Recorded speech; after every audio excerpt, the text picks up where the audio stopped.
নমস্কার বন্ধুরা, আমি আবার তোমাদের সামনে একটা মাশরুম হেয়ার কাট নিয়ে চলে এসেছি। দেখো, প্রথমেই হেয়ারটাকে আমি 5টা পার্টে ভাগ করে নিয়েছি। সামনে লেয়ারে যেভাবে চুল নিয়ে ওইভাবে দুটো ভাগ করেছি, আর পিছন দিকে একদম নিচের দিকে একটা ভাগ করেছি, তার উপরে ইয়ার টু ইয়ার আরও দুটো ভাগ করেছি। প্রথমেই আমি নিচ থেকে দেখো চিরুনি উঠিয়ে উঠিয়ে আস্তে আস্তে এইভাবে হেয়ার কাটটা শুরু করে দিলাম। যেহেতু মাশরুম কাট, এবারে নিচের দিকের চুলগুলো আমাকে একদমই ছোট ছোট করে কাটতে হবে। দেখো, আমি চিরুনি ভিতর দিয়ে ঢোকাচ্ছি, উপর দিয়ে কাঁচি চালাচ্ছি। এইভাবে খুব সুন্দর করে এক লেভেলে সব কটা চুলগুলোকে আনতে হবে। এইভাবে করতে করতে আমাকে পুরো ফিনিশিং দিতে হবে। দেখো, ঠিক আমি যেইভাবে নিচ থেকে চুলের নিচ থেকে চিরুনি ঢুকাচ্ছি আর আস্তে আস্তে উপর দিকে উঠছি, কাঁচিও চিরুনির সঙ্গে সঙ্গে আস্তে আস্তে উপর দিকে উঠছে। এইভাবে তোমরা সম্পূর্ণ হেয়ার কাটটা কমপ্লিট করবে। তোমাদের যদি কোনো রকম বুঝতে অসুবিধা হয় আমাকে কমেন্ট করে জানিও, কেন সব সময় তো সব কিছু সবাই সমানভাবে ধরতে হয়তো পারো না, বা আমি হয়তো তোমাদের মনের মতো করে বোঝাতে পারছি না। তা যদি কোনো অসুবিধা হয় আমাকে অবশ্যই কমেন্টে জানিও। দেখো, এইভাবে আমি নিচের হেয়ার কাটটা কমপ্লিট করলাম। কমপ্লিট করার পর এইবারে দুই কানের সামনে দেখো ফিনিশিং করছি। করার পর এবারে উপরের ভাগের এক পাটের চুল আমি ছাড়লাম। দু পাটের চুল আমি একসঙ্গে ছাড়ি না, তার কারণ হচ্ছে দু পাটের চুল একসঙ্গে ছাড়লে ঠিক লাইনটা বোঝা যায় না। আমি এক পাটের চুল প্রথমে ছাড়লাম, ছেড়ে দেখো ওই যে ভাগটা করেছিলাম ভাগের লাইনটাকে কভার করে একটা রাউন্ড শেপ দিচ্ছি। দেখো, ঠিক আমি যেভাবে কাটিংটা করছি তোমরাও ঠিক এইভাবেই কাটিংটা করো, তাহলে দেখবে তোমাদেরও অসুবিধা হবে না। এর চুলে প্রচণ্ড গোছ, অনেক বেশি গ্রোথ আছে হেয়ারে, যার জন্য আমাকে ধরে ধরে বারবার করে কাটতে হচ্ছে। কাটিং করে দেওয়ার পরেও নিচ থেকে ছোট বড় চুল বেরোচ্ছে, যার জন্য সেটাকে বারবার করে আমাকে ফিনিশিং দিতে হচ্ছে। দেখো, এইবারে সামনে লেয়ারের ভাগের চুলটাই আমি চলে এসেছি, কাটছি। এর চুল এতগুলো ভাগ করার একটাই অর্থ যে চুলের গোছটা এর এতটাই বেশি, যার জন্য আমাকে 5টা পার্টে ভাগ করতে হয়েছে, না হলে আমার 3টে পার্টে ভাগ করলেই হয়ে যায়। তো দেখো, আমি বারবার করে কাটছি যাতে কোনো প্রবলেম না হয়। দেখো, এইবারে এই সাইডের চুল অলমোস্ট আমার ডান। এইবারে অপর সাইডের চুলটাকে ছেড়ে দিলাম, দিয়ে ওই একই গাইডলাইন নিয়ে দেখো ওই একইভাবে অপর সাইডেও আমি কাটিংটা করছি।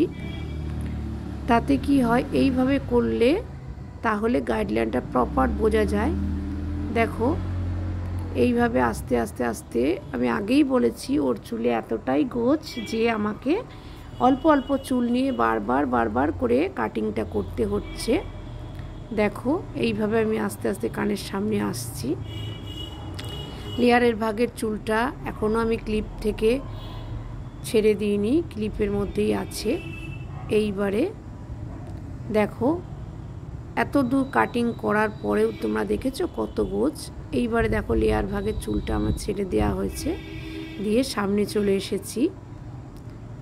তো এইভাবে দেখো, যেভাবে আমি কমপ্লিট করছি এইভাবে পুরো আমি মাশরুম কাটটা কমপ্লিট করলাম।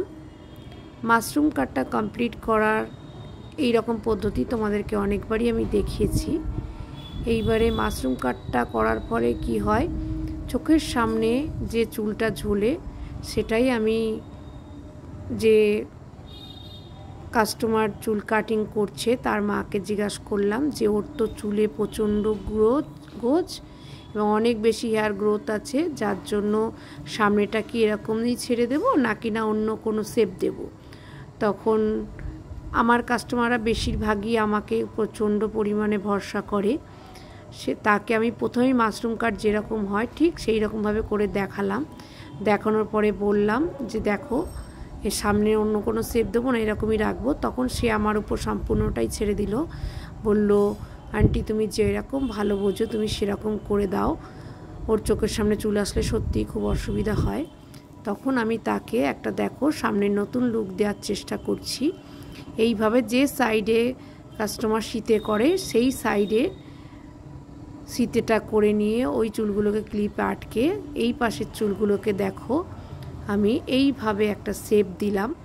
আঙুলে করে তুলে নিয়ে তোমরা এইভাবে একটু ছোটো ছোটো করে কাটিং করে শেপ দেবে যাতে চুলগুলো মুখের সামনে না আসে। এইবারে দেখো যে চুলগুলোকে আমি ক্লিপিং করেছিলাম সেই চুলগুলোকেও একটু বড়োর মতন করে রেখে যেরকম করে বয়েস কাট কাটা হয় ওইভাবে দেখো আমি কাটিংটা করছি। দেখো গাইডলাইন নিয়ে পরের চুলগুলো একইভাবে কাটা হবে। বারবার চুল নিচ্ছি, নিয়ে গাইডলাইন নিয়ে ওইগুলো এইভাবে কাটছি। তোমরা যদি আরও ডিটেলে আমার কাছে জানতে চাও তাহলে আমাকে কমেন্ট বক্সে জানিও, আমি আবার তোমাদেরকে ডিটেলে জানাবো। কেন বেশি ডিটেলে বলতে গেলে অনেক লং হয়ে যায়। তোমরা যদি আবার আমার কাছে স্পেশালভাবে জানতে চাও আমাকে কমেন্ট করো, আমি অবশ্যই তোমাদের ডিমান্ড রাখার চেষ্টা করব। দেখো এইবারে যে চুলগুলো সামনে দিয়ে কাটলাম সেই চুলগুলোই পিছন দিকে টেনে টেনে নিয়ে যাচ্ছি, নিয়ে প্রত্যেকটা গাইডলাইন দেখো একে অপরের সঙ্গে মিলিয়ে দিলাম যাতে কোনো জায়গায় ছোট বড় না থাকে। এইবার তোমরা দেখো ভালো করে চোখের সামনে আর সেইভাবে চুলগুলো ঝুলবে না, যেভাবে আমি কাটিংটা করলাম। সামনে একটু গোছ থাকাতে যে একটা বাউন্সি ভাব লাগবে সেটা আরও সুন্দর লাগবে ওর হেয়ারটা। কেননা মাশরুম কাট করলে সামনেটা শুধু গোল হয়ে থাকতো, কিন্তু এই কাটিংটাতে আরও বেশি ভালো লাগবে। দেখো তোমরা এইবারে সামনে আমি একটা রাউন্ড শেপ দিয়ে দিলাম। দেওয়ার পর আবার কোথাও কোনো ছোটো বড়ো থাকলে সেটাকে আমি ফিনিশিং করে দিলাম। দেখো তোমরা এই হচ্ছে আমার ফাইনাল লুক। তোমাদের কেমন লেগেছে আমাকে জানিও। আর যদি তোমাদের আরও কোনো কিছু জানার থাকে তোমরা আমাকে কমেন্ট করো। এর আগের ভিডিওগুলো তোমরা আমাকে অনেক বেশি ভালোবাসা দিয়েছো।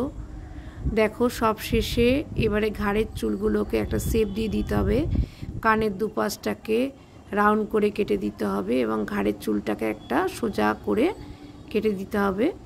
দেখো ঠিক আমি যেভাবে কাটছি তোমরাও ঠিক এইভাবে করবে, করে ঘাড়ের চুলগুলো মেশিন দিয়ে আমি ট্রিমার দিয়ে দেখো ক্লিন করে দিলাম।